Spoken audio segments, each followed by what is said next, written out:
Today we end the torment. Stop the cap.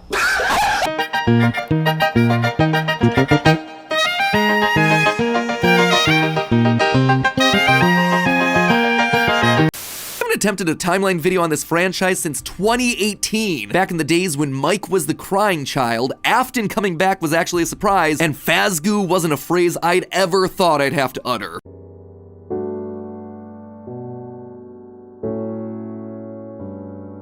We're also putting in a handy little graphic in the bottom left-hand corner of the screen, which will show thumbnails, video titles, books, and any other citations that we need throughout the video. So if you wish to understand that specific statement in more detail, Hey yo, what the? So sit back, grab some popcorn, or your pitchforks if you're the type to get upset when I say something controversial.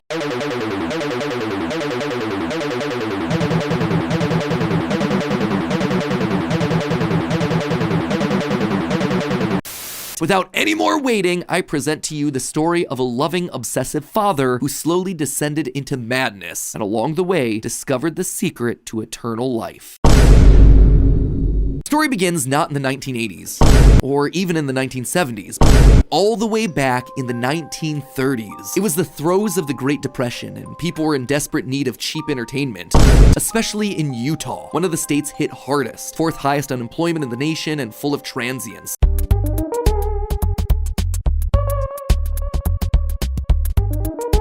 People looking for work in Salt Lake, finding none, and ultimately moving on to find their fortunes out in California.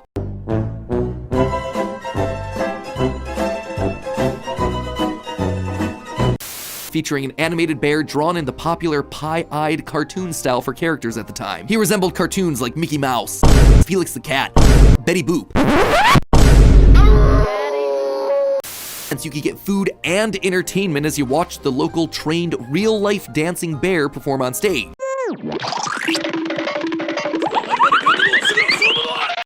But it left a permanent impression on one little boy, capturing his imagination in a way that nothing else had. One little boy named Billy. Huh? That was his nickname at least, but his parents liked to call him William Afton. For decades, William dreamed of recreating that moment of bringing a musical bear to life. William was inspired by the work of Walt Disney. Finally, with a simple mascot suit, he would be able to realize his childhood dream. Well, Fredbear was certainly his first love. Hey yo, what the? Of Bonnie was extra special because that was his. It was an original character. William's hand-sewn costumes were rough, with seams and stitches visibly showing. Bonnie and Fredbear would perform on stage to small but enthusiastic crowds. It was like magic that came from the mind of a brilliant creator named Henry Emily.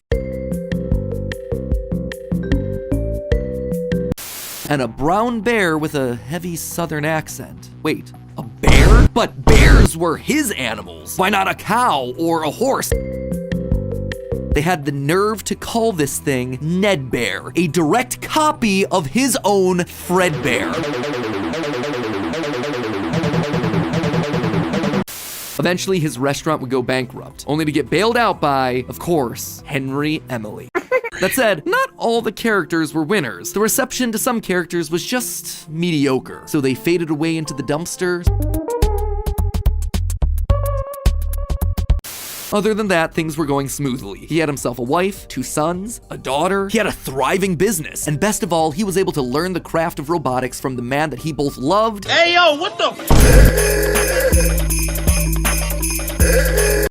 Afton had big ideas. What if the animatronics weren't just locked to the stage, but could freely roam the restaurant and interact with the kids? What if his mascot suits could become animatronics? What if... And thanks to Henry, he was practically speedrunning his way to an engineering degree.